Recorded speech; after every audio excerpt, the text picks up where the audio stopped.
الحمد لله وكفى وسلام على عباده الذين اصطفى أما بعد أعوذ بالله من الشيطان الرجيم بسم الله الرحمن الرحيم وَإِذْ أَخَذَ رَبُّكَ مِنْ بَنِي آدَمَ مِنْ ظُهُورِهِمْ ذُرِّيَّتَهُمْ وَأَشْهَدَهُمْ عَلَىٰ أَنفُسِهِمْ أَلَسْتُ بِرَبِّكُمْ قَالُوا بَلَىٰ سبحان ربك رب العزة عما يصفون وسلام على المرسلين والحمد لله رب العالمين اللهم صل على سيدنا محمد وعلى آل سيدنا محمد وبارك وسلم۔ اللہ رب العزت نے انسانوں کے اس دنیا میں پیدا ہونے سے پہلے عالم ارواح میں آدم علیہ السلام کی پشت پر اپنی قدرت کا دایاں ہاتھ پھیرا، اس سے ان کی اولاد نکلی، مرد عورتیں جن کے چہرے سفید تھے، قد چھوٹے تھے، مگر کھرب ہا کھرب جتنے قیامت تک پیدا ہونے والے تھے سب برآمد ہوئے۔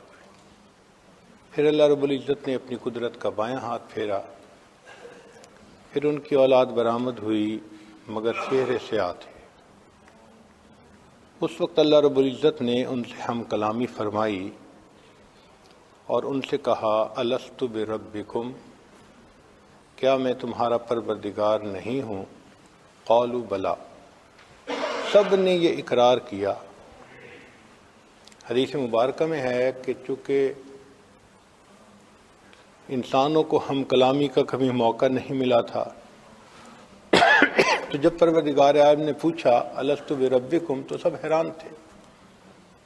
سب سے پہلے محسن انسانیت سید الاولین والآخرین حضرت محمد مصطفیٰ احمد مجتبیٰ صلی اللہ علیہ وسلم، انہوں نے فرمایا بلا۔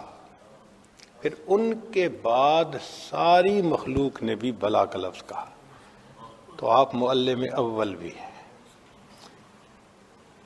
اب اس موقع پر کلمہ عیانا، اللہ رب العزت نے ان پر تجلی بھی فرمائی، سب کو اپنا دیدار عطا کیا اور سب سے ہم کلامی بھی فرمائی۔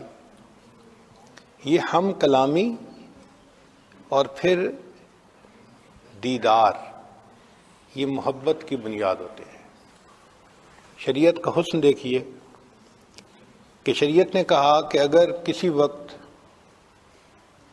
عورت کو پردے کے پیچھے غیر محرم عورت سے بات کرنی پڑے، فرمایا تخضعن بالقول فلا تخضعن بالقول، اے نبی اسلام کی بیوی ہو، آواز میں لوچ نہ ہو، نرمی نہ ہو، سختی ہو، سنجیدگی ہو۔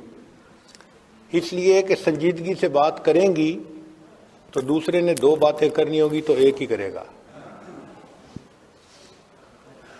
بات سے بات نہیں بڑھے گی، جب آواز میں نرمی آ جاتی ہے پھر بات سے بات بڑھتی ہے۔ تو شریعت نے دیکھو نپ دی ایول ان دی بڈ، شروع سے برائی کو کچل دو، بات بڑھ ہی نہ سکے، فرمایا تم ذرا جچی تلی آواز میں جواب دو تاکہ دوسرا مرد تم سے زیادہ فالتو بات ہی نہ کر سکے۔ اس لیے کہ کلام جب ہوتا ہے تو یہ ابتدا ہوتی ہے، تو اصول یہ ہے کہ بات سے بات بڑھتی ہے، تو شریعت نے منع کر دیا۔ اور یہ بھی ایک عجیب بات ہے کہ جب بات ہونے لگ جائے تو پھر دیکھنے کو بھی دل کرتا ہے۔ چنانچہ 1,24,000 انبیاء کرام، مگر کسی نے اللہ تعالیٰ سے یہ نہیں کہا کہ اللہ میں آپ کو دیکھنا چاہتا ہوں سوائے حضرت موسیٰ علیہ السلام کے۔ وہ کیوں؟ وَكَلَّمَ اللَّهُ مُوسَىٰ تَكْلِيمًا، موسیٰ علیہ السلام سے اللہ تعالیٰ ہم کلامی فرماتے تھے، تو ہم کلامی کا نتیجہ ہوتا ہے کہ دیکھنے کو دل کرتا ہے۔ موسیٰ علیہ السلام نے کہا رب ارنی انظر الیک، میں آپ کو دیکھنا چاہتا ہوں۔ تو بات سے بات بڑھتی ہے، نمبر ایک۔ نمبر 2 کہ بات تک بات نہیں رہتی، پھر دیکھنے کو دل چاہتا ہے۔ تو شریعت نے کہا کہ دیکھو غیر محرم مرد اور عورت کا معاملہ ہے، نگاہیں بھی نیچی رکھو، مت دیکھو، بات بھی نہ کرو، اور اگر کرنے کی ضرورت بھی پیش آئے تو جچی تلی آواز، تاکہ اگلے کو زیادہ بات کرنے کا موقع ہی نہ ملے۔ اب یہاں پر تمام روحوں کو ہم کلامی بھی نصیب ہوئی، اللہ تعالیٰ کا دیدار بھی نصیب ہوا، تجلی بھی نصیب ہوئی، کلمہ عیانا، تو پھر بات اور آگے بڑھی۔ چنانچہ ہم کلامی سے اور دیکھنے سے دل میں محبت آتی ہے، لہذا اللہ رب العزت نے ہر انسان کے دل میں یوم الست اپنی محبت کا بیج ڈال دیا تھا، ہر انسان کے دل میں۔ اس لیے فرمایا کہ ہر انسان فطرت اسلام کے اوپر پیدا ہوتا ہے۔ یہ پھر آگے اس کے والدین ہیں، ماحول ہے کہ وہ کس دین کو اپنا لیتا ہے۔ تو ہر انسان کے اندر اللہ رب العزت نے اپنی محبت کا بیج ڈال دیا۔ اس دن 2 نعمتیں ملی تھیں ہر انسان کو، ایک نعمت ملی ہم کلامی کی، اور دوسری نعمت ملی دیدار کی۔ اور 2 ہی برتن ہیں انسان کے پاس، ایک برتن کا نام ہے دھڑکتا ہوا دل، یہ عشق الہی کا برتن ہے، اور ایک کا نام ہے پھڑکتا ہوا دماغ، یہ علم الہی کا برتن ہے۔ تو سوز عشق بھی ملا اور کیف علم بھی ملا، یہ دونوں نعمتیں انسان کو وہاں سے ملی۔ چنانچہ ہر انسان فطری طور پر حسن کا قدردان ہے۔ حسن سے مراد صرف خوبصورت چہرہ نہیں، کوئی بھی چیز جس میں ریشو پرپورشن ٹھیک ہو، اچھا ہو، وہ دیکھنے میں ہر بندے کو اچھی لگتی ہے۔ بلڈنگ ہو تو اچھی لگتی ہے، کوئی سینری ہو تو دیکھنے میں اچھی لگتی ہے، کہیں کارپیٹ ایسا بنا ہو تو دیکھ کے اچھا لگتا ہے، ڈریس اچھا لگتا ہے، کوئی شخصیت ایسی ہو تو اچھی لگتی ہے۔ تو فطری طور پر اللہ نے ہر انسان کو حسن کا قدردان بنا دیا۔ اس کو حضرت شیخ الحدیث رحمۃ اللہ علیہ فرماتے ہیں، شاہد بزم ازل نے ایک نگاہ ناز سے، شاہد بزم ازل نے ایک نگاہ ناز سے عشق کو اس انجمن میں آشکارا کر دیا۔ ایک نگاہ ڈالی، ایک تجلی ڈالی، سارے انسانوں کو اللہ رب العزت نے عشق کا مزاج عطا فرما دیا، ہر بندے کو یہ اللہ نے عطا فرما دیا۔ چنانچہ ایک اور شعر لکھتے ہیں، بس ایک بجلی سی پہلے کوندی، پھر اس کے آگے خبر نہیں ہے، مگر جو پہلو کو دیکھتا ہوں تو دل نہیں ہے، جگر نہیں ہے۔ انسان اپنا دل دے بیٹھا اپنے پروردگار کو۔ حضرت شیخ الحدیث رحمۃ اللہ علیہ ایک اور شعر لکھتے ہیں اپنی کتاب میں، ازل سے حسن پرستی لکھی تھی قسمت میں، میرا مزاج لڑکپن سے آشکانہ ہے۔ بچے چھوٹے ہوتے ہیں نا تو ایک دوسرے کو کہتے ہیں کہ ہم ایک دوسرے کی آنکھوں میں دیکھتے ہیں، پلک نہیں چھپکنی، تو وہ دیکھتے ہیں کتنا نان سٹاپ ہم پلک چھپ کے بغیر دیکھ سکتے ہیں۔ اس کھیل کا نام رکھا ہوا ہے آنکھیں لڑانا۔ تو حضرت شیخ الحدیث رحمۃ اللہ شعر فرماتے ہیں کہ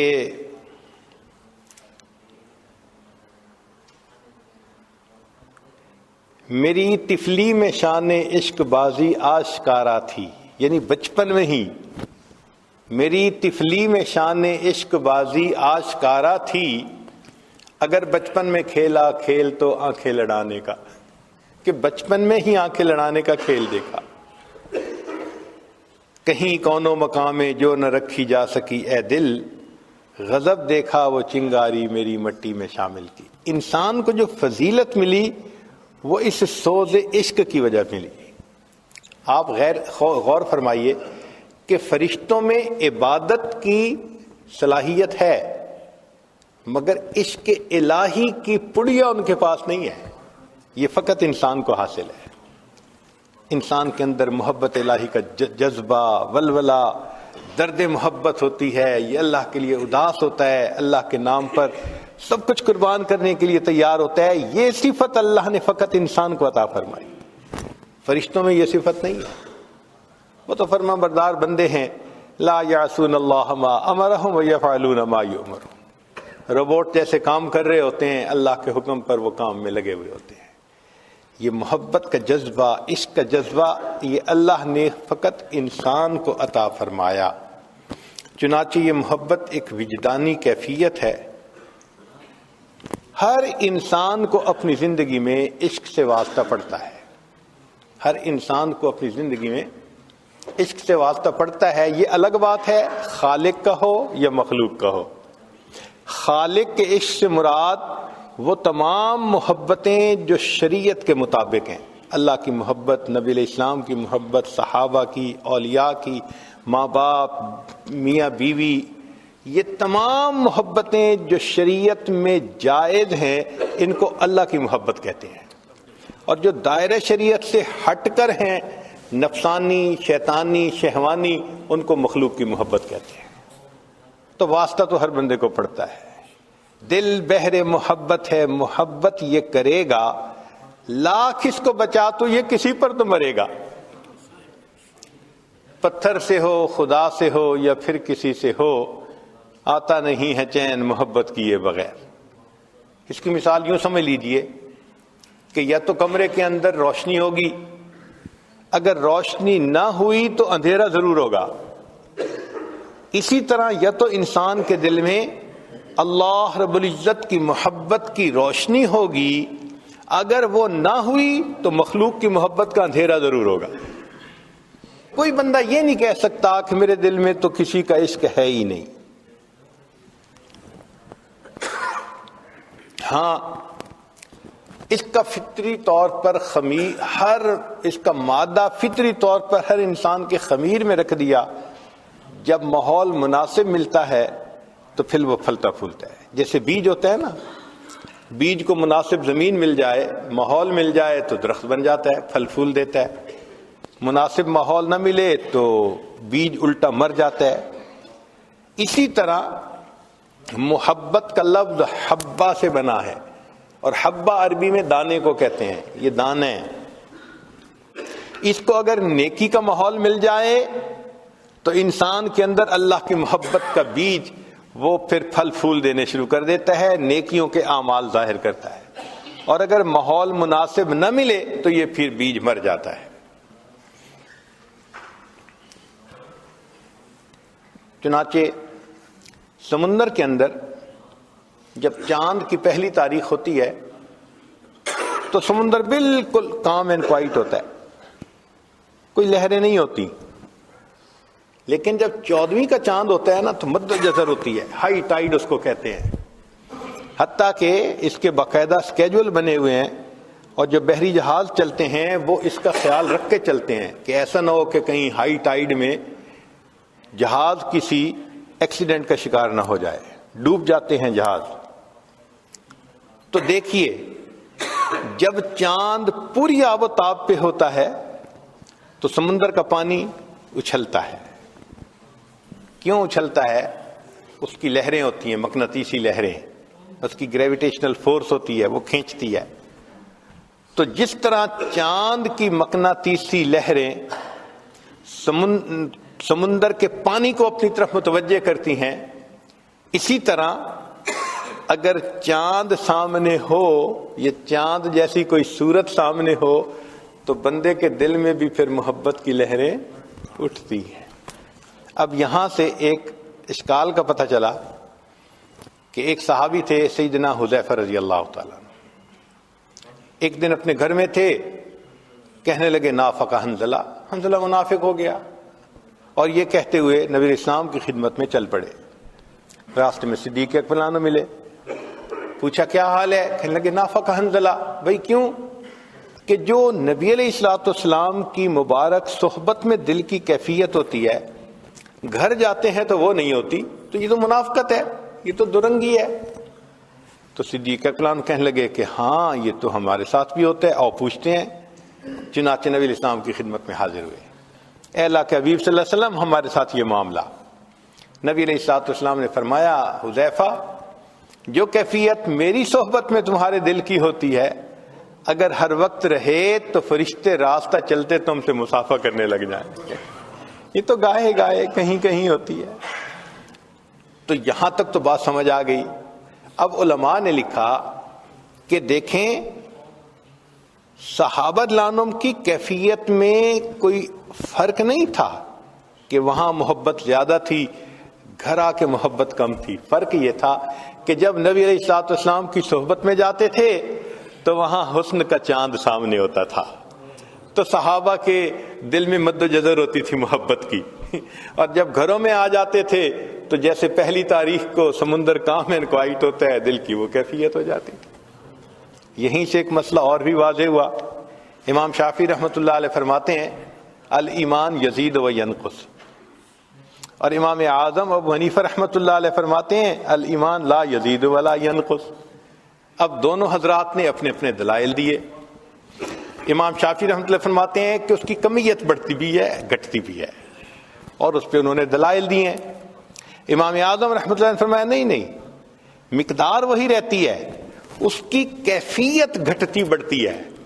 چنانچہ امام اعظم رحمۃ اللہ علیہ کی جو بات تھی اس کو علماء نے کہا کہ وہ زیادہ ٹھوس تھی، اضبط تھی مضبوط کی بجائے، اور اس کی بھی یہی دلیل تھی کہ امام صاحب کہتے ہیں کہ جس طرح سمندر کا پانی پہلی تاریخ کو بھی مقدار میں اتنا ہی ہوتا ہے اور 14 تاریخ کو بھی مقدار میں صرف مد و جزر کا فرق ہوتا ہے۔ یہی ایمان کی کمی بیشی ہے کہ انسان اپنی ایمان کی کیفیت میں کبھی کمی اور بیشی محسوس کر رہا ہوتا ہے، مقدار میں کمی بیشی نہیں ہوتی، وہ وہی ہوتی ہے۔ اس لیے شریعت نے کہا کہ تم اپنی نگاہوں کی حفاظت کرو۔ جو نگاہوں کی حفاظت کرے گا یقیناً وہ پاک دامنی کی زندگی گزارے گا۔ جس کی نظر محفوظ نہیں ہوگی وہ پاک دامنی کی زندگی نہیں گزار سکے گا۔ امام اعظم امام ربانی مجدد ثانی رحمۃ اللہ نے لکھا ہے کہ آنکھ کا دیکھنا ابتدا ہے اور پھر زنا کا ارتکاب یہ اس کی انتہا ہے۔ جو انتہا سے بچنا چاہتا ہے اسے ابتدا سے بچنا پڑے گا، نہیں بچے گا تو پھر انتہا تک بھی پہنچ جائے گا۔ اس لیے فرمایا قل للمؤمنین یغضوا من ابصارہم، ایمان والوں سے کہو اپنی نگاہوں کو نیچا رکھیں۔ اس پر کسی شاعر نے شعر کہا کہ جس غذا میں بھی ہو نمک شامل واجب الاحتیاط ہوتی ہے۔ بعض غذائیں ہوتی ہیں نا ان میں نمک ہوتا ہے، تو نمک ہونے کی وجہ سے وہ بلڈ پریشر والے بندے کو نقصان دیتی ہیں، ہائی بلڈ پریشر کر دیتی ہیں، تو ڈاکٹر لوگ کہتے ہیں کہ بھئی آپ سالٹ استعمال نہ کریں۔ تو اس پر شاعر نے شعر کہا کہ جس غذا میں بھی ہو نمک شامل واجب الاحتیاط ہوتی ہے، جن کی صورت میں ہو نمک شامل واجب الاحتیاط ہوتے ہیں۔ کچھ صورتیں بھی ہوتی ہیں ان میں بھی نمکین صورتیں ہوتی ہیں۔ نمکین کیوں کہا کہ بار بار دیکھنے کو دل کرتا ہے،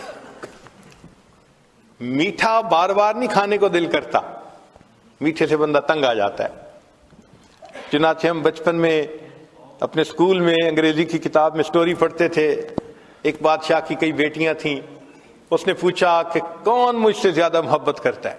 کسی نے کہا میں شہد کی طرح، کسی نے کہا میں مٹھاس کی طرح، کسی نے کوئی میٹھی چیز، سب نے میٹھی چیزوں کا تذکرہ کیا۔ ایک بیٹی نے کہا ابو مجھے آپ سے محبت ہے نمک کی طرح، تو باپ کو بڑا غصہ آیا، اس نے اس کو سزا دی۔ خیر سزا اس نے برداشت کر لی۔ پھر ایک وقت آیا کہ سب بچیوں کی شادی ہو گئی۔ اب جب شادی ہو گئی تو ایک دن بادشاہ اپنی اس بیٹی کے گھر آیا جس سے اس کو کہا تھا کہ مجھے آپ سے نمک کی طرح محبت ہے۔ تو خیر بچی نے اپنے باپ کے لیے بہت درجنوں کھانے بنائے، سب میٹھے۔ خیر ایک وقت تو اس نے کھا لیے کھانے، جب دوسری دفعہ پھر میٹھا، وہ تنگ آ گیا، کہنے لگا بیٹی ہر وقت تو میٹھا نہیں کھایا جاتا، نمک کھانے کو دل کرتا ہے۔ کہنے لگے ابا جان میں نے کیا کہا تھا؟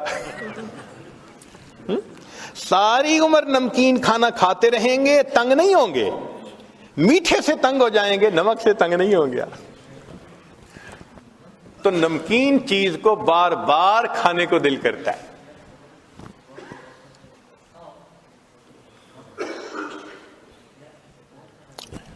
اس لیے اس دنیا میں ہر انسان کے دل میں اللہ رب العزت کے ساتھ محبت ہوتی ہے، صرف ماحول ملنے کی بات ہوتی ہے. آپ دیکھیں کوئی بہت ہی گناہ گار انسان ہو، گناہوں میں لتھڑا ہوا، اس کو بھی ذرا نیکی کے ماحول میں آپ لے کے آئیں، آپ دیکھیں اس کے اندر اللہ کی محبت کا جذبہ بیدار ہونا شروع ہو جائے گا. اس لیے نبی علیہ السلام نے فرمایا خیارکم فی الجاہلیت خیارکم فی الاسلام اذا فقہوا، کہ جو تم میں سے بدکاری میں آگے بڑھے ہوئے تھے جاہلیت میں، نیکی پر آئیں گے تم سے آگے بڑھ جائیں گے جب وہ سمجھ پا جائیں گے. تو جذبہ تو اندر ہوتا ہے نا بندے کے. تو یہ محبت کا جذبہ اللہ رب العزت نے ہر بندے کے دل میں رکھا، صرف اس کو مناسب ماحول ملنے کی ضرورت ہوتی ہے.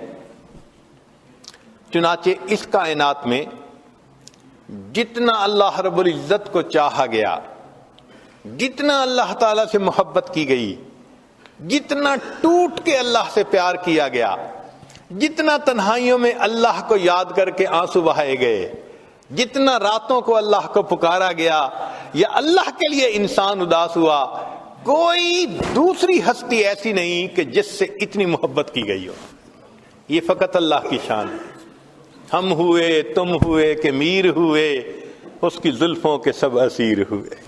سب اللہ کے چاہنے والے. نداں نما گل خنداں چ رنگ بو دارد، کہ مرغ ہر چمنے گفتگوئے او دارد. میں نہیں جانتا کہ اس مسکرانے والے پھول کی رنگ اور خوشبو کیسی ہے کہ باغ کے ہر پرندے کو میں نے اسی پھول کی گفتگو کرتے ہوئے سنا ہے. تو اللہ رب العزت کا بھی یہی معاملہ. جتنے آپ سب حضرات یہاں آئے بیٹھے ہیں، اللہ کی محبت آپ کو کھینچ کے لائی ہے. ہر بندے کے دل میں ہوتی تو ہے نا، ہاں کم یا زیادہ یہ الگ چیز ہے.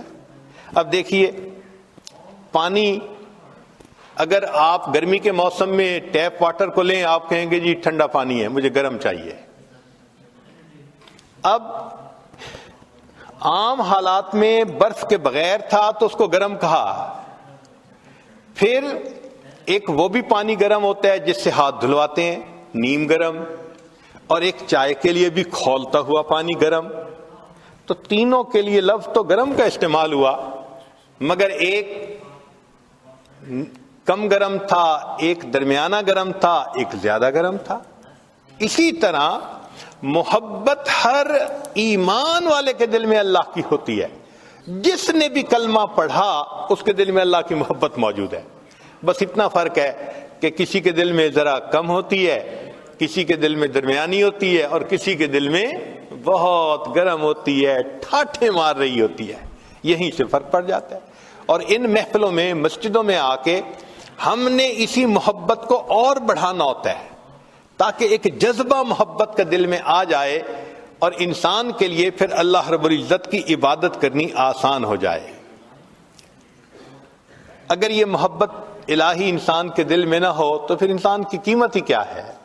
چنانچہ فرمایا کچھ اور ہی نظر آتا ہے کاروبار جہاں، نگاہ شوق اگر ہو شریک بے نائی، نگاہ شوق میسر نہیں اگر تجھ کو، تیرا وجود ہے قلب و نظر کی رسوائی.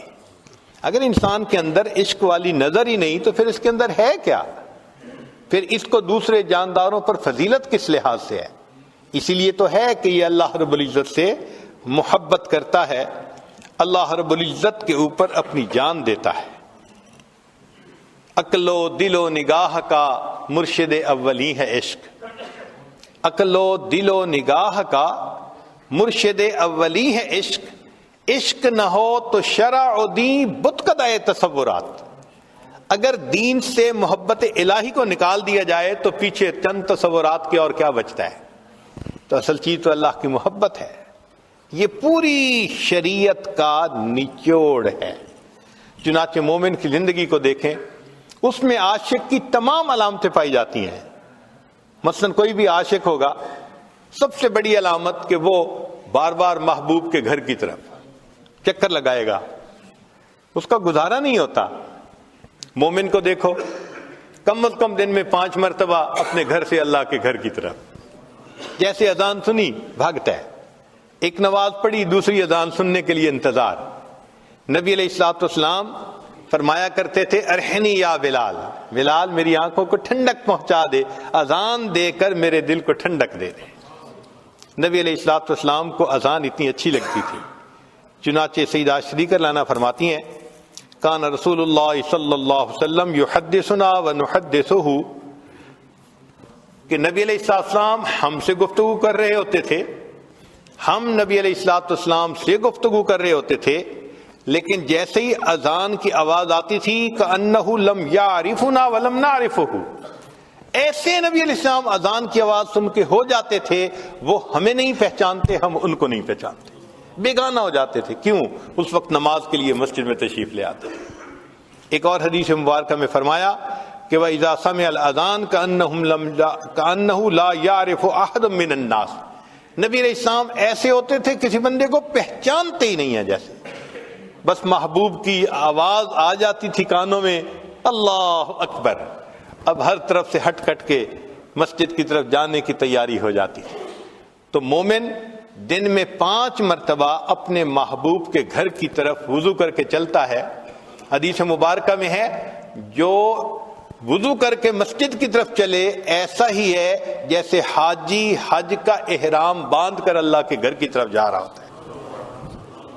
تو دیکھو چکر لگے نا مسجد کے، اور مسجد میں آ کے پرسکون، المؤمن فی المسجد کالسمک فی الماء، جیسے پانی میں مچھلی پرسکون ہو جاتی ہے، مومن مسجد میں آتا ہے تو اس طرح پرسکون ہو جاتا ہے، کیونکہ محبوب کا گھر ہے، یہاں اللہ رب العزت کی محبت کا جذبہ پورا ہوتا ہے۔ ہمارے اکابر نماز کو حاکم وقت کی بیگار سمجھ کے نہیں پڑھتے تھے، ہمارے اکابر نماز کو حاکم وقت کی بیگار سمجھ کے نہیں پڑھتے تھے، بلکہ سبب لقائے یار سمجھ کے پڑھا کرتے تھے۔ تو اللہ سے ملاقات کا ذریعہ ہے۔ آج جن کو تعلق ہوتا ہے تھوڑی دیر بعد فون، پھر فون ہٹتا ہے، کچھ کام کیا نہ کیا دوبارہ پھر فون، یہ بار بار فون، کبھی فون کو دیکھ رہے ہوتے ہیں میسج آیا کہ نہیں آیا، کوئی مسڈ کال آئی کہ نہیں آئی۔ تو جس طرح محبوب کے فون کا انتظار ہوتا ہے، مومن کو اللہ رب العزت کے گھر پہنچنے کے لیے اذان سننے کا ایسے انتظار ہوا کرتا ہے۔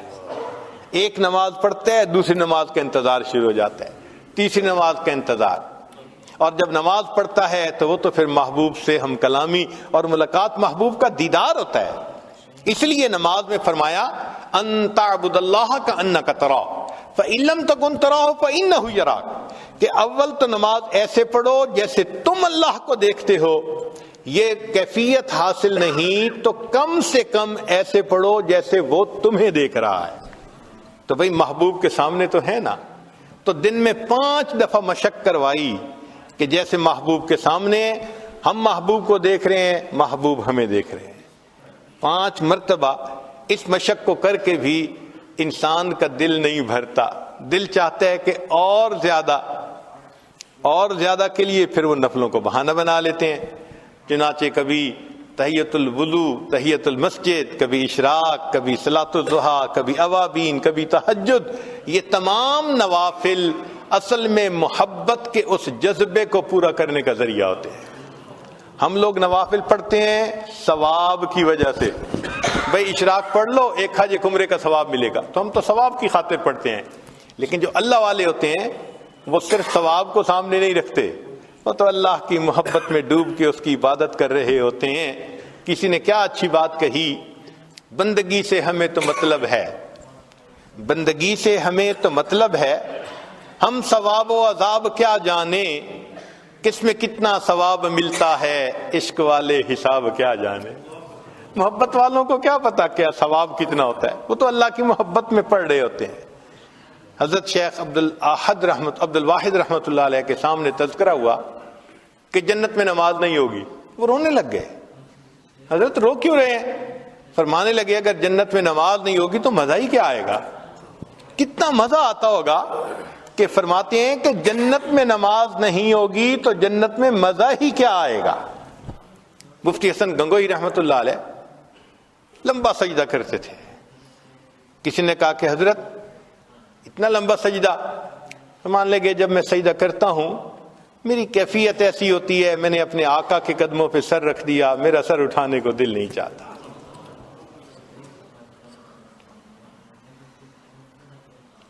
اللہ اکبر کبیرہ.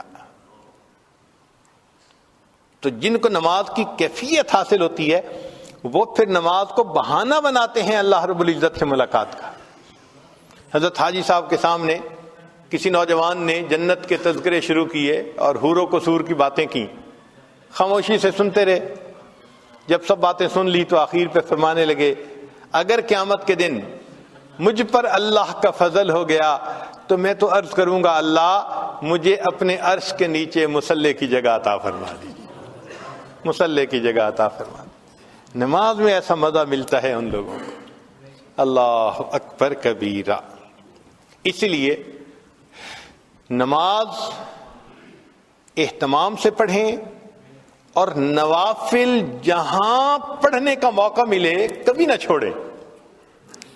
نوافل جہاں پڑھنے کا موقع ملے اس کو نہ چھوڑیں.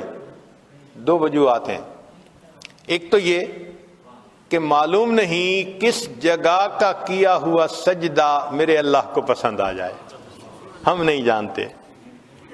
تو کیا پتا کون سا سجدہ پسند آ جائے, اس لیے نفل کا موقع مل رہا ہے تو ضرور پڑھو, چھوڑنا نہیں چاہیے. اور دوسری بات یہ کہ جو نوکر ذاتی وقت میں مالک کا کام کرتا ہے نا تو مالک کو زیادہ پیارا لگتا ہے. دیکھیں ڈیوٹی میں تو ہر کوئی کام کرتا ہے.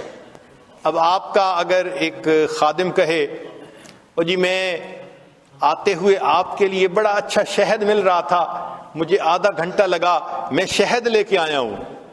لو پورے دن کی ڈیوٹی سے وہ محبت دل میں نہیں آنی جو اس آدھے گھنٹے شہد لانے کی وجہ سے دل میں محبت آ جائے گی کہ اس نے ذاتی وقت میں میرا کام کیا. اس لیے ایک ہوتا ہے ضابطے سے لینا اور ایک ہوتا ہے رابطے سے لینا.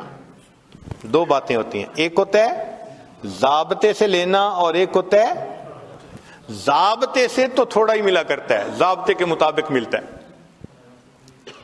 مثال کے طور پہ آپ نے گھر میں ڈرائیور رکھا اور اس کی تنخواہ آپ نے متعین کر دی جی کہ آپ کو اتنی ملے گی, تو آپ ہر مہینے اس کو اتنی تنخواہ دے دیتے ہیں. ایک دن آپ نے دیکھا کہ وہ ڈرائیور بڑا پریشان, تو آپ پوچھتے ہیں کیا ہوا؟ وہ کہتے ہیں میں بہت پریشان ہوں, بیٹی کی شادی ہے, تاریخ قریب آ گئی, میں غریب آدمی ہوں, کچھ بنا نہیں سکا, اب سمجھ نہیں آ رہی کہ میں بیٹی کے ہاتھ کیسے پیلے کروں, کیسے اس کو رخصت کروں. اب اس نے 2 منٹ آپ کے ساتھ اپنا رابطہ کیا تو پہلے ہر مہینے آپ اس کو 1000 پاؤنڈ دیتے تھے بالفرض, اب آپ اس کو ماشاءاللہ 5000 پاؤنڈ دے دیں گے. اچھا بھائی جاؤ بیٹی کی شادی کرو. اب 2-4 منٹ کی قیمت 5000 پاؤنڈ تو نہیں ہے نا, لیکن کیوں اس کو دے دیا؟ اس نے رابطہ کیا. تو رابطے سے جو ملتا ہے وہ بہت زیادہ ہوتا ہے. اب ایک مسئلہ یہاں سے اور سمجھ بھی آ گیا. بعض اوقات کہتے ہیں کہ جی 2 نفل اشراق کے پڑھنے سے ایک حج اور ایک عمرے کا ثواب. او جی حج پہ تو بڑا وقت لگتا ہے, پیسہ لگتا ہے, فرض ہوتا ہے, تو حج اور عمرے کا ثواب 2 نفل پہ. جی ہاں, یہ ضابطے سے نہیں وہ بندہ لے رہا, یہ بندہ رابطے سے اللہ سے لے رہا ہے. ذاتی وقت ہے نا اس کا, کوئی فرض تو نہیں ہے نا اشراق کی نماز پڑھنا. تو جب نفلی وقت میں ذاتی وقت میں وہ آقا کی خدمت کر رہا ہے, اب آقا کی مرضی ہے ان نفلوں پہ جتنا چاہے انعام عطا فرمائے. تو نفلوں کو نہیں چھوڑنا چاہیے, جہاں موقع ملے ضرور پڑھیں, کیا پتا کس جگہ کا سجدہ میرے اللہ کو پسند آ جائے. تو ایک نشانی تو یہ ملی مومن میں کہ دوڑ دوڑ کے بھاگ بھاگ کے اپنے محبوب کے گھر کے چکر لگاتا ہے. دوسری بات محبوب پہ اپنا مال لٹانا. دنیا داروں کو دیکھا کہیں تعلق ہوتا ہے تو گفٹ بھیجے جا رہے ہیں, دیے جا رہے ہیں, اور مال لٹایا جا رہا ہے، شاپنگ کروائی جا رہی ہے، تو مومن کو دیکھو اللہ کے حکم پہ زکوٰۃ بھی دے رہا ہے، صدقات بھی دے رہا ہے، اللہ کے راستے میں مال لٹا رہا ہوتا ہے نا، دے رہا ہوتا ہے نا اللہ کے راستے میں، تو مومن بھی اللہ کے نام پہ اپنا مال لٹاتا ہے۔ بلکہ حدیث مبارکہ میں ہے کہ جب رمضان کا مہینہ آتا تھا، اللہ کے محبوب صلی اللہ علیہ وسلم اپنے دونوں ہاتھوں سے مال اللہ کے راستے میں صدقہ فرمایا کرتے، اتنا صدقہ کرتے تھے اللہ کے راستے میں۔ تو مومن خوش ہوتا ہے اللہ کے راستے میں اپنا مال دے کر۔ سیدنا ابراہیم علیہ السلام اپنے بکریوں کو چراتے ہوئے آ رہے ہیں، ایک آدمی قریب سے گزرا اور گزرتے ہوئے اس نے یہ پڑھا، سبحان ذی الملک والملکوت، سبحان ذی العزت والعظمت والہیبت والقدرت والکبریاء والجبروت۔ جب اس نے اللہ کی تعریف اتنے اچھے الفاظ سے کی، ابراہیم علیہ السلام کا دل مچل گیا۔ دل نے کہا ایک مرتبہ پھر اپنے محبوب کی بات سنو، اے بھائی ذرا یہ الفاظ پھر کہہ دے۔ اس نے کہا جس کے بدلے کیا دیں گے؟ اچھا بھئی آدھا بکریاں کا ریوڑ جو ہے نا وہ آپ کا ہو گیا، یہ الفاظ کہہ دیجئے۔ اس نے پھر کہہ دیے۔ اب جب دوبارہ یہ تعریف سنی تو دل پھر مچل اٹھا۔ دل نے کہا کہ پھر سنے، بھائی ایک مرتبہ اور کہہ دیجئے۔ بھائی اب کیا دیں گے؟ بھائی بقیہ آدھا ریوڑ بھی آپ کا ہو گیا۔ اس نے پھر یہ کلمات پڑھے۔ جب پھر کلمات پڑھے تو دل نے کہا ہوتی رہے ثنا تیرے حسن و جمال کی، اے محبوب تیرے حسن کی یہ باتیں کرتا رہے، عظمت کی بات کرتا رہے، میں سنتا رہوں۔ اے بھائی ایک مرتبہ اور کہہ دو۔ اس نے کہا اب تو بکریاں بھی نہیں، اب کیا دیں گے؟ فرمایا ان بکریوں کو چرانے کے لیے چرانے والے کی ضرورت ہوگی، میں تمہاری بکریاں چرا دیا کروں گا، تم یہ الفاظ کہہ دو۔ جب یہ کہا تو وہ کہنے لگا ابراہیم علیہ السلام مبارک ہو، میں فرشتہ ہوں، اللہ نے مجھے آپ کے پاس بھیجا تھا، جاؤ میرے خلیل کے سامنے اور جا کر میری تعریف کرو اور دیکھو وہ میرے نام کے کیا دام لگاتا ہے۔ جن کے دل میں اللہ کی محبت ہوتی ہے وہ اپنے آپ کو قربان کرنے کے لیے تیار ہو جاتے ہیں۔ تو یہ صفت بھی مومن کے اندر بدرجہ اتم پائی جاتی ہے۔ تیسرا ہوتا ہے بھوکا پیاسا رہنا، کہ واقعی محبوب کو منانے کے لیے کئی مرتبہ انسان کھانا پینا چھوڑ دیتا ہے۔ ہم گھروں میں دیکھتے ہیں خامن ناراض ہو بیوی کھانا چھوڑ دیتی ہے، گھروں میں دیکھا ہے، کہتی ہے نہیں میں اس وقت تک کچھ نہیں کھاؤں گی جب تک آپ راضی نہیں ہوں گے۔ اسی طرح مومن بھی اپنے رب کو منانے کے لیے رمضان کے مہینے میں کیا ہوتا ہے؟ پورا مہینہ دن کے اوقات میں کھانا پینا مومن اللہ کو منانے کی خاطر چھوڑ دیتا ہے۔ آگے پیچھے دیکھو تو ماشاءاللہ ایام 20 کے روزے رکھ رہا ہے، کبھی سوموار کا رکھ رہا ہے، جمعرات کا رکھ رہا ہے، اللہ کو منانے کے لیے۔ ہمارے اکابر تو روزے کی کافی کوشش کیا کرتے تھے، اہتمام کیا کرتے تھے، اہتمام کرتے تھے۔ تو یہ صفت بھی مومن کے اندر پائی جاتی ہے، اللہ کی خاطر بھوکا پیاسا رہنا۔ پھر ایک چوتھی صفت ہے کہ راتوں کو جاگنا۔ آپ دیکھیں جن کا کہیں نہ کہیں تعلق ہوتا ہے راتوں کو نیند نہیں آتی، رات کے 2 بجے بھی جاگ رہے ہوں گے، صبح کے وقت بھی جاگ رہے ہوں گے، بھئی نیند ہی نہیں آتی، تو نیند روٹ جاتی ہے، نیند چلی جاتی ہے، راتوں کو جاگتے ہیں۔ ہمارے اکابر بھی اسی طرح کرتے تھے، اللہ کی محبت میں راتوں کو جاگتے تھے۔ بلکہ کتابوں میں لکھا ہے کہ ہمارے اکابر رات کے آنے کے اس طرح منتظر ہوا کرتے تھے جیسے دلہا دلہن سے ملاقات کے لیے رات کا منتظر ہوا کرتا ہے۔ ایسے وہ رات کے منتظر ہوتے تھے کہ ہم مصلی پہ آئیں گے، اپنے رب کی عبادت کریں گے۔ تذکرۃ الحفاظ میں ایک عجیب بات لکھی کہ ایک نوجوان تھا، حافظ قرآن تھا، اور اس کی عادت تھی کہ وہ رات کو عشاء کے بعد نوافل پڑھتا تھا اور تہجد تک قرآن پڑھتا رہتا تھا، یہ روز کی معمول تھا اس کا۔ اللہ کی شان دیکھیں کہ اس نے ایک دن نکاح کیا۔ جب نکاح کیا تو پھر بیوی کے پاس آیا، بیوی سے بات چیت ہوئی، تو بات چیت میں دونوں نے کہا کہ ہم ایسے کرتے ہیں کہ 2 رکعت نفل پڑھ کے اپنی ازدواجی زندگی کی پھر ابتدا کرتے ہیں۔ کہنے لگے ہاں بہت اچھا. چنانچہ خاوند نے بھی نیت باندھ لی, پیچھے بیوی نے بھی الگ نیت باندھ لی. اب بیوی نے تو جلدی سے 2 رکعت پڑھ لی, اور انہوں نے جو تلاوت شروع کی تو چونکہ ایک معمول تھا پوری زندگی کا, وہ قرآن پڑھتے رہے, انہیں خیال ہی نہ رہا کہ کوئی میرے انتظار میں ہے. جب معمول کے حساب سے سلام پھیرا تو بیوی کو بیٹھے دیکھا تو بیوی نے کہا آپ خود بھی تھکے اور آپ نے مجھے بھی تھکا دیا. تو کہنے لگے اچھا ابھی تو میں فجر پڑھنے جا رہا ہوں, فجر کے بعد آؤں گا تو پھر ملیں گے. یہ کہہ کے آ گئے, فجر کی نماز پڑھی, فجر میں دوستوں سے ملاقات ہو گئی. اب دوست تو پھر یار ہوتے ہیں نا, پوچھتے ہیں. کسی نے کہا سناؤ مہمان کو کیسے پایا, جھوٹ کا تو زمانہ نہیں تھا کہ جھوٹ بول کے کچھ کہہ دیتے. تو انہوں نے بتا دیا ابھی ملاقات نہیں ہوئی. تو کسی نے کہا تو کیسا مرد ہے, پہلی رات کہتے ہیں کہ بیوی سے ملاقات ہی نہیں ہوئی. تو جب انہوں نے تانا دیا تب اس نوجوان نے کہا کہ اللہ کی قسم میں نے 2 رکعت کی نیت باندھی تھی, قرآن کی لذت نے مجھے بات ہی بھلا دی کہ بیوی میرے انتظار میں بیٹھی تھی. تو اللہ والے بھی اللہ کی خاطر راتوں کو جاگتے ہیں.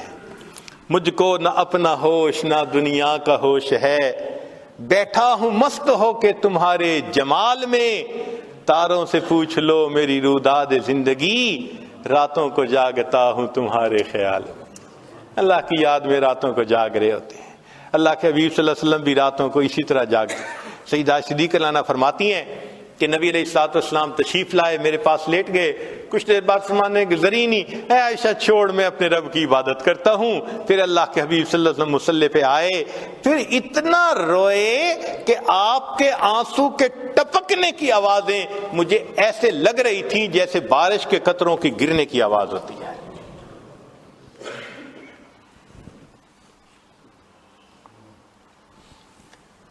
سیدنا ابن عمر رضی اللہ تعالیٰ عنہ کے گھر ایک مرتبہ نبی علیہ الصلوۃ والسلام بھی تشریف لائے, اور سیدہ حفصہ رضی اللہ تعالیٰ عنہ بھی تھیں, ان کی بہن عمر لانو کی بیٹی. کھانا کھایا, دیر ہو گئی. ابن عمر لانو نے آفر کر دی اللہ کے نبی وسلم یہیں آرام فرما لیجئے. تو نبی علیہ السلام وہیں آرام فرمانے لگے کمرے میں. اب ام المؤمنین حفصہ رضی اللہ تعالیٰ عنہ بھی ساتھ لیٹی ہیں, نبی علیہ السلام بھی لیٹے ہیں. ام المؤمنین فرماتی ہیں کہ کچھ دیر کے بعد میں نے دیکھا کہ کوئی مائع چیز میرے چہرے کے اوپر گر رہی ہے. میں نے ہاتھ لگایا تو گرم گرم پانی, آنسو. تو میں حیران, جب اٹھ کے دیکھا تو اللہ کے محبوب صلی اللہ علیہ وسلم کی آنکھوں سے آنسو گر رہے تھے, اور میں چونکہ ساتھ ایک ہی تکیے پہ لیٹی ہوئی تھی تو وہ میرے چہرے کے اوپر بھی آ رہے تھے. تو میں نے کہا ما یحقیق, اے اللہ کے نبی آپ کیوں رو رہے ہیں؟ تو نبی علیہ السلام نے فرمایا حفصہ تو نے سنا نہیں, باہر صحن میں تیرا بھائی عبداللہ ابن عمر تہجد پڑھ رہا ہے, اور تہجد میں اس نے ابھی آیت پڑھی کلا انہم عن ربہم یومئذ لمحجوبون, کہ قیامت کے دن یہ کفار اللہ سے حجاب میں ہوں گے, پردے میں ہوں گے. یہ آیت سن کر مجھے رونا آ گیا, اللہ میری امت کو حجاب کا عذاب عطا نہ فرمانا. پھر فرمایا حفصہ انا مشتاق و بی اشتیاق, میں مشتاق ہوں, میں اللہ کا عاشق ہوں, میرے دل میں اللہ کی محبت نے تڑپ لگا دی. تو مومن تو اللہ کی خاطر راتوں کو جاگتا ہے, عبادت میں لگا رہتا ہے. 5ویں خوبی کہ کبھی کبھی محبوب کو منانے کے لیے انسان ضد کر کے بیٹھ جاتا ہے کہ جی بس میں تو آپ کے قدموں میں بیٹھا ہوں, جب تک نہیں مانیں گے میں قدموں میں سے نہیں اٹھوں گا. یہ ڈیرے ڈالنا یہ بھی منانے کا ایک طریقہ ہے. جیسے حضرت تھانوی رحمۃ اللہ علیہ, ان کے ایک اجل خلیفہ تھے حضرت خواجہ عزیز الحسن مجذوب رحمۃ اللہ علیہ, خانقاہ میں تھے, تربیت اصلاح کے لیے رہتے تھے. ایک مرتبہ ان سے ذرا بڑی غلطی ہو گئی, تو جب غلطی ہوئی تو سرزنش کے لیے حضرت نے فرمایا کہ اچھا اپنی گٹھڑی سر پہ اٹھاؤ اور مسجد سے نکل جاؤ. اصلاح کے لیے ایسی بات کرنی پڑتی ہے. اب چونکہ تعمیل حکم کرنی تھی, انہوں نے اپنا بستر اٹھایا, مسجد سے تو باہر قدم رکھا مگر دروازے کے اوپر ہی بیٹھ گئے. کہنے لگے بھئی حضرت نے یہی کہا تھا نا کہ مسجد سے نکل جاؤ, تو میں مسجد سے نکل گیا. یہ تو نہیں کہا تھا کہ دروازے سے بھی دور کہیں چلے جاؤ، تو میں تو دروازے پہ بیٹھا ہوں۔ اب کیا ہوتا، جو آنے والا آتا دروازہ کھولتا، یہ یوں کر کے دیکھتے، حضرت کے چہرے پہ نظر پڑ جاتے، پھر کوئی اور آتا، پھر چہرے کو دیکھ لیتے، 1 دن 2 دن۔ اب حضرت تھانوی رحمۃ اللہ بھی بڑے حیران کہ میں نے کہا تھا چلے جاؤ، یہ پھر دروازے پہ بیٹھ گیا۔ تو حضرت نے کسی بندے کو بھیجا، بھئی جاؤ اس سے پوچھو یہ چاہتا کیا ہے، کیوں بیٹھا ہے یہاں۔ تو جب اس نے جا کے پوچھا تو شاعر تھے نا، انہوں نے آگے شعر میں جواب دیا، اگر تو در نہ کھولے گا تو میں بھی در نہ چھوڑوں گا، اگر تو در نہ کھولے گا تو میں بھی در نہ چھوڑوں گا، حکومت اپنی اپنی ہے، ادھر تیری ادھر میری۔ آپ کو نکالنے کا اختیار ہے اور میں دروازہ نہیں چھوڑتا، یہ میرا اختیار۔ حضرت اتنا خوش ہوئے کہ اسی وقت ان کو واپس بلا لیا۔ اب یہ ڈیرے ڈالنا اگر مومن کی زندگی میں دیکھیں تو مومن رمضان میں اپنے گھر سے رخصت لے کر، دفتر سے رخصت لے کر 10 دن کے لیے اعتکاف مسجد میں آ کے ڈیرے ڈال دیتے، اے اللہ بس میں نے دہلیز پکڑ لی، منا کے ہی اٹھوں گا آپ کو۔ تو دیکھیں وہ بھی نشانی پائی گئی کہ مومن اپنے رب کو منانے کے لیے کس طرح ڈیرے ڈال کے بیٹھ جاتا ہے۔ سبحان اللہ۔ تو اگر دیکھیں تو مومن کے اندر وہ تمام صفات ہیں جو ایک عاشق کے اندر ہوتی ہے، اور اللہ والے تو یہ ہوتے ہیں کہ بس ہر وقت بات کرتے ہیں تو اللہ کی بات کرتے ہیں، یا تیرا تذکرہ کرے ہر شخص ورنہ پھر ہم سے گفتگو نہ کرے۔ ان کا دل چاہتا ہے جو بات ہو بس اللہ ہی کی بات ہو، ایسے ان کا دل چاہتا ہے، کیونکہ اللہ تعالیٰ ان کے دل میں بس جاتے ہیں، اللہ ان کے دل میں آ جاتے ہیں، اللہ ان کے دل میں سما جاتے ہیں، بلکہ سچ بات کہوں اللہ ان کے دل میں چھا جاتے ہیں۔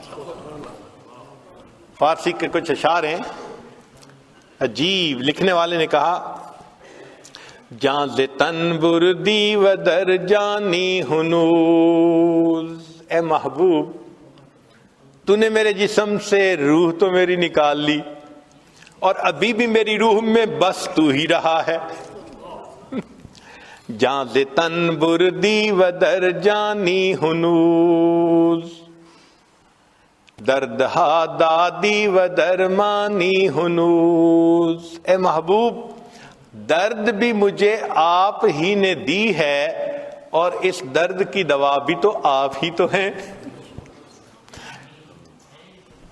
جاں ز تن بردی و در جانی ہنوز، دردہا دادی و درمانی ہنوز، اشکارا سینہ انبش کافتی، ہم چنا در سینہ پنہانی ہنوز، اے محبوب آپ نے میرے سینے کو چیر چیر کے کھول کے رکھ دیا، عجیب بات ہے کہ اس کے باوجود میرے دل میں چھپے ہوئے آپ ہی ہیں۔ اشکارا سینہ انبش کافتی، ہم چنا در سینہ پنہانی ہنوز، ملک دل کر دی خراب از تیغ ناز، اے محبوب آپ نے ناز کی تلوار سے میرے دل کو تو بالا کر کے رکھ دیا، نہ کوئی دنیا کی خواہش چھوڑی نہ کوئی آخرت کی خواہش چھوڑی، ہر تمنا دل سے رخصت ہو گئی۔ آپ نے ناز کی تلوار سے میری ہر تمنا کو میرے دل سے نکال دیا، مگر عجیب بات ہے اندری ویران سلطانی ہنوز، ہر تمنا کو رخصت کر دیا، اور اس ویرانے میں بھی ابھی حکومت ہے تو آپ ہی کی ہے۔ عجیب، سبحان اللہ۔ جاں ز تن بردی و در جانی ہنوز، دردہا دادی و درمانی ہنوز، اشکارا سینہ انبش کافتی، ہم چنا در سینہ پنہانی ہنوز، ملک دل کر دی خراب از تیغ ناز، اندری ویران سلطانی ہنوز۔ اور آخری شعر تو بڑا ہی عجیب ہے، کہتے ہیں قیمت خود ہر دو عالم گفتائی، اے محبوب آپ نے اپنی قیمت دو عالم لگائی ہے کہ میری خاطر دنیا اور آخرت دونوں کی خواہش کو قربان کر دو۔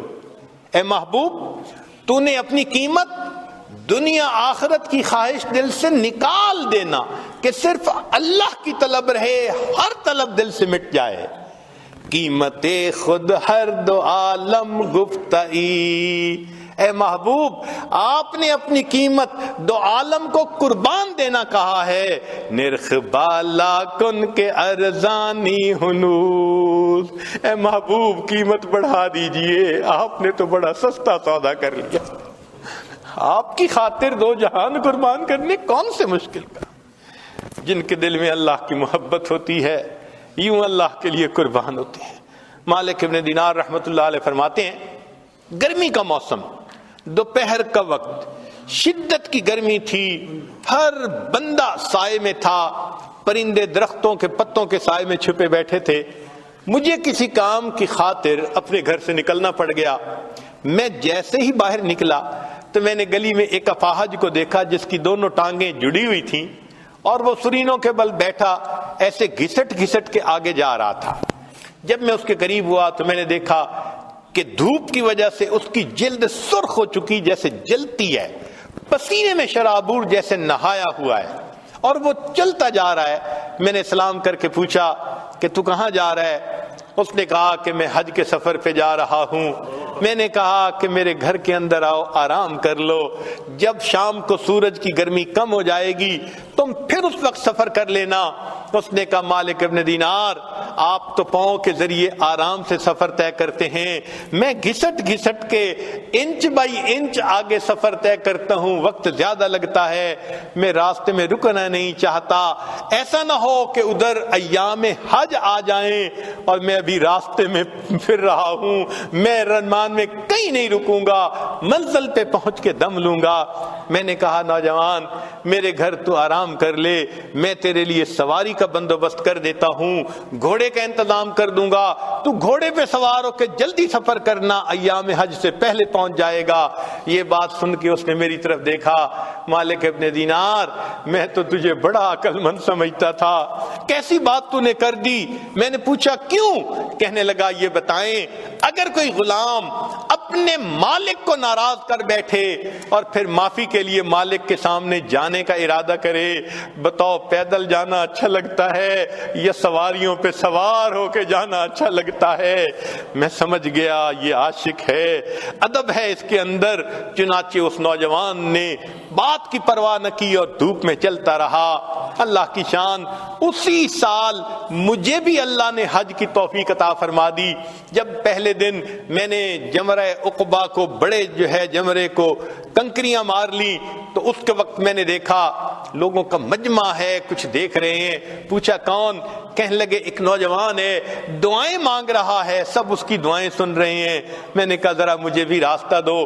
اندر دیکھا وہی نوجوان میں نے دیکھا، احرام باندھا ہوا تھا، اللہ سے دعائیں مانگ رہا تھا، اللہ سب لوگ پاؤں پہ چل کے سواریوں پہ چل کے تیرے گھر کی طرف آئے، میرے مولا میں تو گھسٹ گھسٹ کے تیرے گھر کی طرف پہنچا، میں نے تیرے گھر کا طواف بھی کیا، اللہ میدان عرفات کا وقوف بھی کیا، مزدلفہ کا وقوف کیا، اللہ اب میں نے اس شیطان کو کنکریاں مار کے اپنی نفرت کا اظہار کر دیا، میرے مولا اب قربانی کا وقت ہے۔ یہ سارے لوگ صاحب استطاعت ہیں، یہ جائیں گے جا کے جانوروں کو قربان کریں گے، اللہ تو جانتا ہے میرے پاس احرام کے سوا کچھ نہیں، اللہ میں اپنی جان آپ کے نام پہ قربان کرنا چاہتا ہوں، اللہ مجھ سے جان کا نذرانہ لے لیجئے۔ یہ کہہ کے اس نوجوان نے کلمہ پڑھا اور وہیں پر فوت ہو گیا۔ جن کے دل میں اللہ کی محبت ہوتی ہے وہ تو اللہ کے نام پہ اپنی جانیں قربان کر دیتے ہیں۔ تو یہ اللہ کی محبت ہر انسان کے دل میں ہے، مگر اس کو بڑھانے کی ضرورت ہے۔ اللہ تعالی ہمیں بھی توفیق دے تاکہ ہم اس محبت کو بڑھائیں، ہمارے لیے پھر عبادت کرنا آسان، تلاوت کرنا آسان، نیکی کرنا آسان، گناہوں سے بچنا آسان۔ اللہ کی محبت ہر چیز کو آسان کر دیتی ہے۔ قاعدہ قانون ہے، ان المحب لما یحب مطیع، محب جس سے محبت کرتا ہے پھر اس کی عبادت خدمت کرنا پھر آسان ہو جاتا ہے، عبادتیں کرنی آسان ہو جائیں گی۔ اللہ تعالی ہمیں اپنی یاد والی زندگی نصیب فرمائے۔ عربی کے کچھ اشعار ہیں، سن لیجئے، پھر یہ عاجز اپنی بات کو مکمل کر دیتا ہے۔ کسی نے کیا اچھی بات کہی، فرماتے ہیں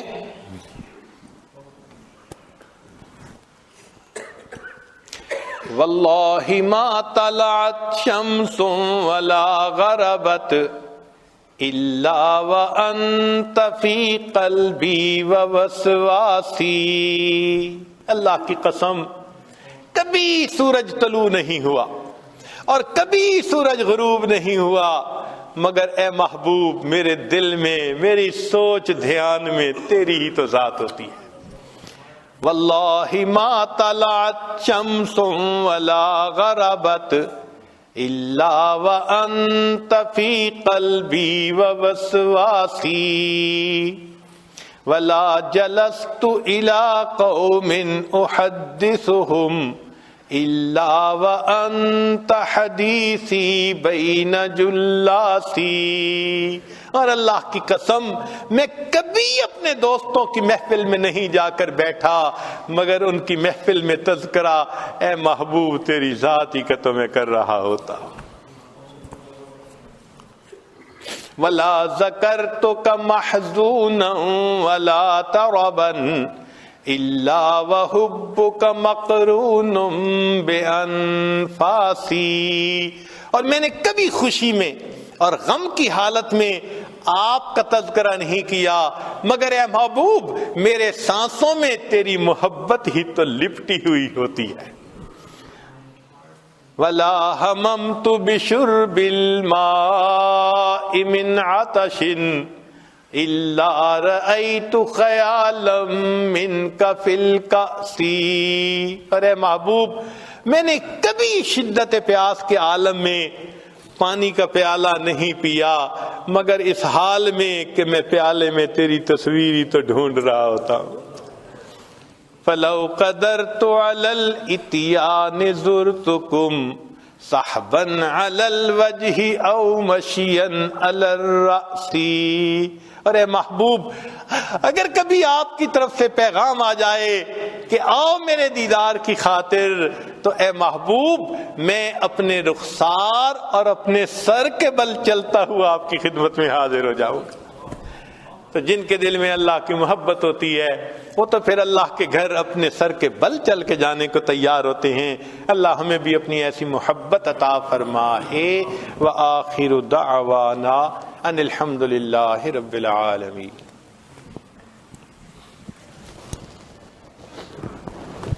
دعا سے پہلے بعض احباب نے پیغام بھیجا تھا کہ ہم توبہ کے کلمات پڑھیں گے، تو دل میں یہ نیت کر لیجئے ہم اپنی زندگی کے پچھلے سب گناہوں سے سچی پکی توبہ کر رہے ہیں، آئندہ نیکوکاری پرہیزگاری کی زندگی گزارنے کا دل میں ارادہ کر رہے ہیں۔ جیسی نیت ہوتی ہے ویسی مراد مل جاتی ہے۔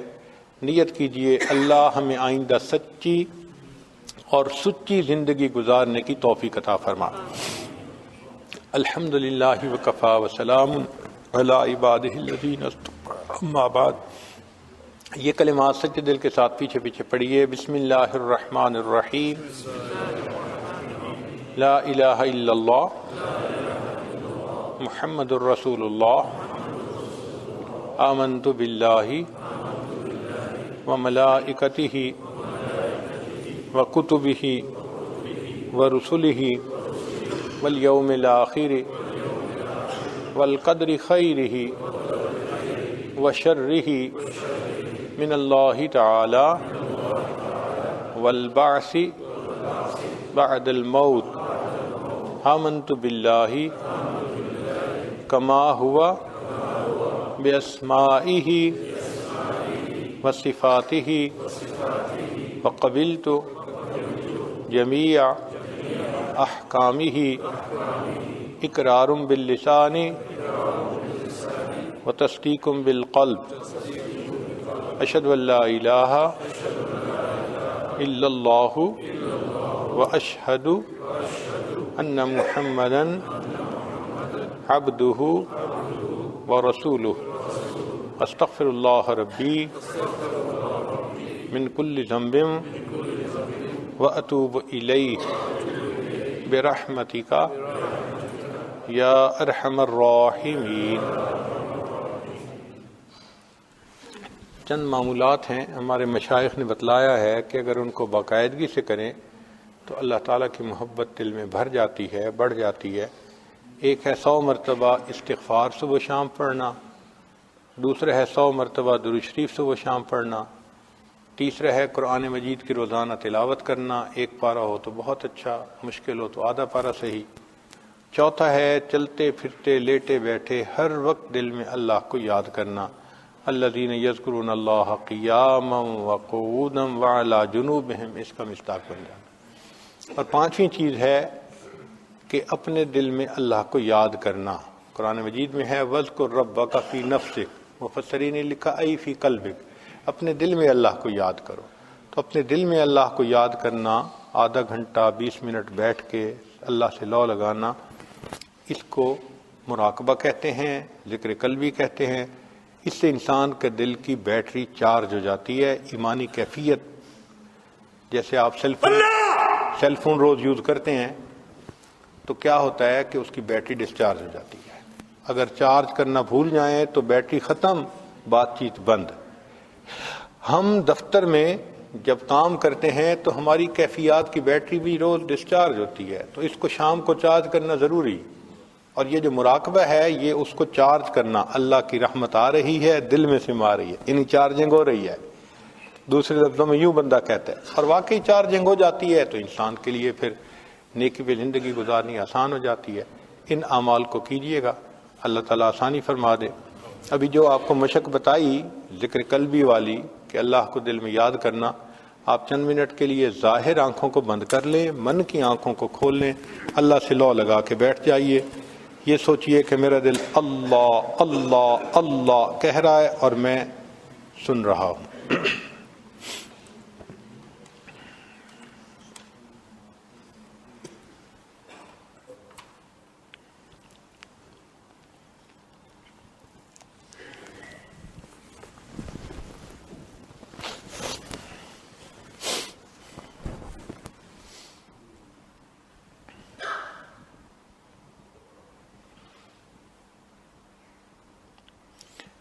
اپنے من میں ڈوب کر پا جا سراغ زندگی، اپنے من میں ڈوب کر پا جا سراغ زندگی، تو اگر میرا نہیں بنتا نہ بن، اپنا تو بن۔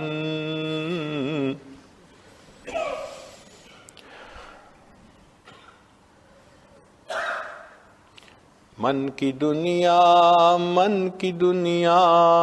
سوز و مستی جذب و شوق، تن کی دنیا سود و سودا مکر و فن، من کی دولت ہاتھ آتی ہے تو پھر جاتی نہیں، تن کی دولت چھاؤں ہے آتا ہے دھن جاتا ہے دھن۔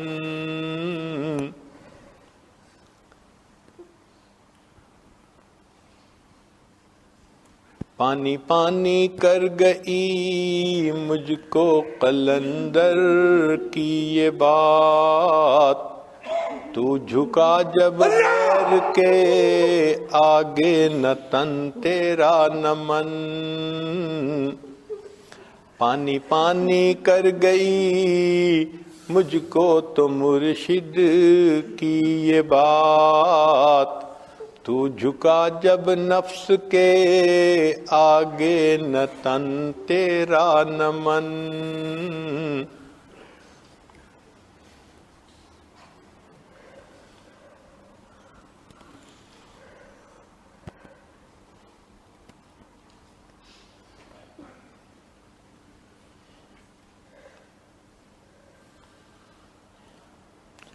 لا الہ الا اللہ محمد رسول اللہ سبحان ربی الوہاب اللہم صلی علی سیدنا محمد وعلی آل سیدنا محمد وبارک وسلم۔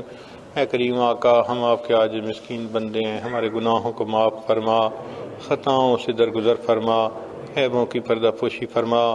اللہ ہماری نگاہوں کو پاک فرما، دلوں کو صاف فرما، سینوں کو اپنی محبت سے لبریز فرما، اپنے عشق کی آتش ہمارے سینوں میں پیدا فرما، ہمارے انگ انگ سے اپنے ذکر کو جاری فرما، روئیں روئیں سے اپنے ذکر کو جاری فرما، ہڈی ہڈی بوٹی بوٹی میں اپنی محبت کو پیدا فرما۔ اے کریم آقا، جو گناہ ہم نے دن میں کیے معاف فرما، جو راتوں میں کیے معاف فرما، جو محفل میں کیے معاف فرما، جو تنہائیوں میں کیے معاف فرما، جو ارادے سے کیے معاف فرما، جو بنا ارادے کے ہوئے معاف فرما، جو گناہ یاد ہیں وہ بھی معاف فرما، جو کر کے بھول گئے وہ گناہ بھی معاف فرما۔ اے اللہ، معصیت کی ذلت سے محفوظ فرما، ہمیں طاعات کی عزت نصیب فرما۔ اے اللہ، زندگی کے آخری حصے کو زندگی کا بہترین حصہ بنا، قیامت کے دن کو زندگی کا سب سے زیادہ خوشیوں بھرا دن بنا۔ اے اللہ، ہمیں علم حاصل ہونے کے بعد جہالت کے کاموں سے محفوظ فرما۔ اے اللہ، عزت ملنے کے بعد ذلت سے محفوظ فرما، ہدایت ملنے کے بعد گمراہی سے محفوظ فرما۔ اللہ، اپنے قرب کے بعد دوری سے محفوظ فرما۔ اللہ، دوستی کے رنگ میں دشمنی کرنے والوں سے بھی محفوظ فرما، نفس اور شیطان کے مکر و فریب سے محفوظ فرما۔ اللہ، ہمارے حال پر رحمت کی نظر فرما۔ اے اللہ، ہم آپ کی نافرمانی نہیں کرنا چاہتے، ہمارے نفس امارہ ہیں، شیطان بدبخت پیچھے لگا ہے۔ اللہ، ہمارے نفس کو نفس مطمئنہ بنا دیجئے۔ میرے مولا، ہم پر رحمت کی نظر فرمائیے۔ اللہ، آپ کے سامنے کوئی جھوٹ نہیں بول سکتا، ہماری حالت آپ جانتے ہیں۔ صبح توبہ کرتے ہیں، شام توڑ بیٹھتے ہیں، شام توبہ کرتے ہیں، صبح توڑ بیٹھتے ہیں، ایک قدم آگے بڑھنے لگتے ہیں، کئی قدم پیچھے پھسل جاتے ہیں۔ اے اللہ، مہربانی کر دیجئے۔ اللہ، جب بچہ چلتے چلتے تھک جاتا ہے، باپ کو کہتے ہیں ابو اٹھا لیجئے، باپ خود بھی تھکا ہو مگر بچے کو ضرور اٹھا لیتا ہے۔ اللہ، ہم اپنے نفس سے لڑتے لڑتے تھک گئے ہیں۔ اے مولا، اب ہمارا رات اپنی رحمت سے پکڑ لیجئے۔ اللہ، ہمیں سہارا دے دیجئے۔ اے اللہ، ہمیں نفس کے مقابلے میں جیتنے کی توفیق عطا فرما دیجئے۔ اللہ، ہم پر رحمت کی نظر فرما۔ کریم آقا، ہماری ان دعاؤں کو اپنی رحمت سے قبول فرما۔ اللہ، آپ کے پیارے یوسف علیہ السلام کریم تھے، بھائیوں کو معاف کرتے ہوئے کہہ دیا تھا لا تثریب علیکم اليوم، آؤ جاؤ، آج تمہارے اوپر کوئی گناہ نہیں۔ اللہ، آپ کے پیارے حبیب صلی اللہ علیہ وسلم بھی کریم تھے۔ فتح مکہ کے دن انہوں نے قریش مکہ کو یہی الفاظ کہے تھے لا تثریب علیکم اليوم، جاؤ تمہارے اوپر کوئی قصور نہیں، معاف کر دیا۔ اللہ، آپ سب کریموں سے بڑے کریم ہیں اور آپ کو اپنی شان کریمی پہ بڑا ناز ہے۔ آپ نے قرآن مجید میں جگہ جگہ اس کے تذکرے کیے ہیں۔ اللہ، آج شان کریمی کا ظہور فرما دیجئے۔ آپ بھی اپنے بندوں کو کہہ دیجئے لا تثریب علیکم اليوم اذهبوا انتم الطلقاء۔ اے کریم آقا، آپ مہربانی کر دیجئے، اللہ معاف فرما دیجئے، اللہ قصوروں کو معاف کر دیجئے۔ اللہ، آئندہ نیکوکاری کی زندگی عطا فرما دیجئے، گھروں کی پریشانیوں کو دور فرما، کام کاروبار کی پریشانیوں کو دور فرما، اٹکے کاموں کا ہونا آسان فرما، الجھے کاموں کو اپنی رحمت سے سلجھا۔ اللہ، ہماری ان دعاؤں کو اپنی رحمت سے قبول فرما۔ ہدایت کی ہواؤں کو عام فرما، بار بار اپنے گھر کا دیدار عطا فرما، اپنے حبیب صلی اللہ علیہ وسلم کے در کی حاضری بار بار قبولیت والی نصیب فرما، بیماروں کو شفا عطا فرما، بے اولادوں کو نیک اولاد عطا فرما، جو صاحب اولاد ان کی اولادوں کو نیکوکار بنا، فرما بردار بنا، ماں باپ کی آنکھوں کی ٹھنڈک بنا۔ اللہ ان مقامی دوستوں نے جس محبت کے ساتھ یہاں بلایا اس کے بدلے ان کو اپنی سچی محبت نصیب فرما۔ اس مسجد کو اللہ نیک متقی نمازیوں سے آباد فرما، سب نمازیوں میں آپس میں الفتیں محبتیں پیدا فرما۔ اے کریم آقا ہماری ان دعاؤں کو اپنی رحمت سے قبول فرما۔ صلی اللہ تعالی علی حبیبہ سیدنا محمد و آلہ و اصحابہ اجمعین برحمتک یا ارحم الراحمین۔